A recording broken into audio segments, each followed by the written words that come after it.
পয়গম্বর মুসা নবী আল্লাহর কাছে কথা বলার জন্য যাচ্ছে, এমনি একজন ধনী লোকের সাথে সাক্ষাৎ। ধনী কয়, মুসা রে, ও মুসা, আমার এত ধন হিসাব রাখতে পারি না, আল্লাহরে জিগাইবানি কি করলে আমার ধন কমবে? মুসা নবী কয়, ঠিক আছে জিগাইব।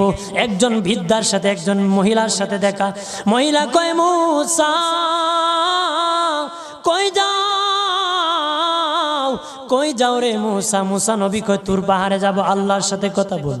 মুসা রে, আল্লাহরে জিগাইবানি, আমি গরিব মানুষ, আমি ভালো কিছু কিনতে পারি না, ছেলে মেয়েকে ভালো কিছু খাওয়াইতে পারি না, ভাঙ্গা ঘর, এত গরিব, ভালো করে ঘর বানাইতে পারি না, আল্লাহরে জিগাইবানি কি করলে আমার উন্নতি হবে, ধনী হব, টাকা পয়সা হবে, আল্লাহরে জিগাইবানি।